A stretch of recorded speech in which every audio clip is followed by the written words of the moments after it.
السلام علیکم ویورز آج کی ویڈیو میں ہم آپ کو نیلسن منڈیلا کی تاریخ ساز شخصیت کے بارے میں بتائیں گے۔ ویڈیو شروع کرنے سے پہلے آپ سے ریکویسٹ ہے کہ اگر ابھی تک آپ نے ہمارا چینل سبسکرائب نہیں کیا تو سبسکرائب کر لیں اور نوٹیفیکیشنز بھی آن کر لیں تاکہ آپ کو ہماری آنے والی ویڈیوز بر وقت ملتی رہیں۔ جنوبی افریقہ کے عظیم رہنما اور سابق صدر نیلسن منڈیلا کا 5 برس 2013 کو 95 برس کی عمر میں انتقال ہوا۔ نیلسن منڈیلا نے اتنی اذیت کے باوجود گوروں کے خلاف بدلے کا عنصر نہیں رکھا۔ جب وہ صدر بنے تو انہوں نے کہا تھا کہ آج کے بعد میری پارٹی ہے، نہ قبیلہ نہ خاندان۔ انہوں نے 5 سال کلین حکومت کی اور پھر رضاکارانہ طور پر ریٹائرمنٹ لے لی، جس کی مثال کہیں نہیں ملتی۔ جولائی 1918 کو گاؤں مویزو جنوبی افریقہ میں پیدا ہوئے تھے۔ اندازہ لگایا جا سکتا ہے کہ ایک انسان کی ولولہ خیز آپ بیتی ہے جس نے اپنی جوانی کی عمر سے لے کر وفات تک اپنی عمر اپنے ملک و قوم کی آزادی کی جد و جہد کے لیے صرف کر دی۔ انہیں اپنی بیوی بچے اور خاندان سے دور رہ کر بار بار قید و بند کی صعوبتیں برداشت کرنی پڑی اور آخری 27 برس جن میں 18 سال قید تنہائی شامل ہے مسلسل جیل میں گزارنے پڑے۔ وہ ایک قانون دان اور لا گریجویٹ تھے، مگر سفید فام سامراجیوں نے جزیرہ روبن میں ان کے ساتھ عادی مجرموں جیسا سلوک کیا اور مزدوروں کی طرح بوجھ اٹھوایا۔ ان کے اس رویے نے گورے حکمرانوں کو جیل میں ان کے ساتھ گفت و شنید کے لیے مجبور کر دیا۔ انہوں نے صبر و تحمل کے ساتھ تحریک آزادی جنوبی افریقہ کو ہلاکت خیز ٹکراؤ سے بچایا اور سفید فام حکمرانوں کو قائل کرنے میں کامیاب رہے، لہٰذا اب جنوبی افریقیوں پر نسلی امتیاز کی پالیسی مزید مسلط نہیں رکھ سکتے۔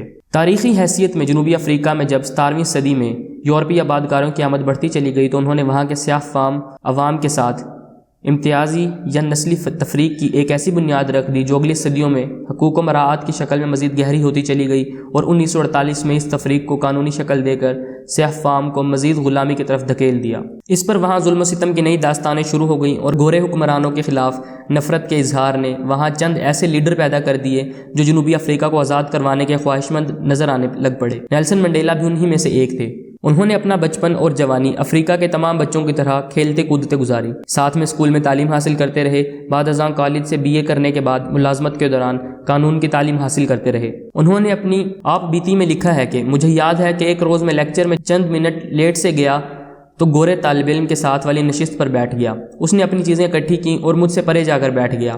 گوروں کے لیے اس طرح کا رویہ معمول کی بات تھی۔ نیلسن منڈیلا نے جلد ہی اندازہ لگا لیا تھا کہ مستقبل میں زندگی کا مقصد کیا ہوگا۔ ان کے مطابق میں حتمی طور پر اس لمحے کا تعین نہیں کر سکتا جب میں سیاست کے کوچے میں داخل ہوا۔ جب میں جان گیا کہ مجھے اپنی زندگی اس جد و جہد میں ہی گزارنی ہے تو جنوبی افریقہ میں ایک افریقی ہونے کا مطلب ہے کہ وہ اپنی پیدائش کے لمحے سے ہی سیاست زدہ ہے، خواہ وہ اسے تسلیم کرے یا نہ کرے۔ ایک افریقی جس اسپتال میں پیدا ہوتا ہے اس کے گیٹ پر لکھا ہوتا ہے افریقن اونلی۔ جس بس میں گھر جاتا ہے، جس علاقے میں رہتا ہے، جہاں پڑھنے جاتا ہے، ہر جگہ افریقن اونلی کا لیبل لگا ہوا ہوتا ہے۔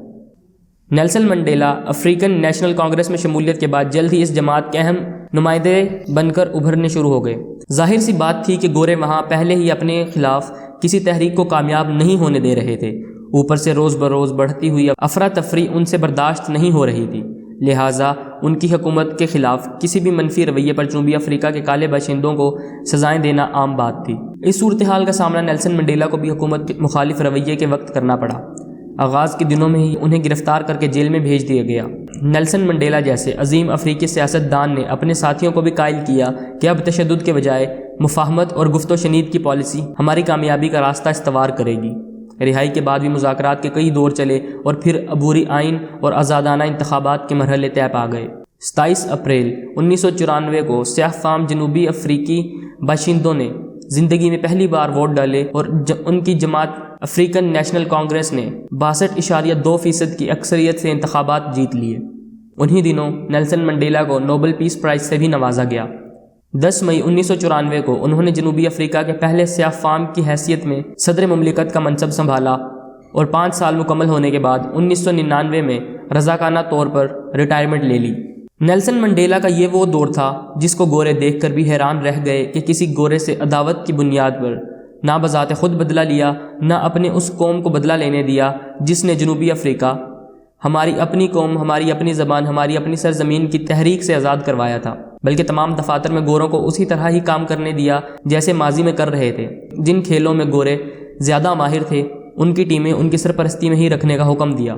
اصل میں وہ ایک ایسی زندگی گزار چکے تھے جس میں نبی صلی اللہ علیہ وآلہ وسلم کی آخری حج کے خطبے کا مطالعہ اور ان کے بنیادی اصولوں پر عمل کرنے کا فیصلہ ان کے ذہن کے کسی گوشے میں موجود تھا۔ 1974 میں انہوں نے اپنی آپ بیتی لانگ واک ٹو فریڈم لکھنی شروع کی، جس میں انہوں نے اپنی زندگی کے ہر ظاہر و مخفی سوچ، عزم و معمولات کو تفصیل سے بیان کیا۔ ان کی اس بک کا اردو ترجمہ محسن فارانی نے بھی کیا ہے۔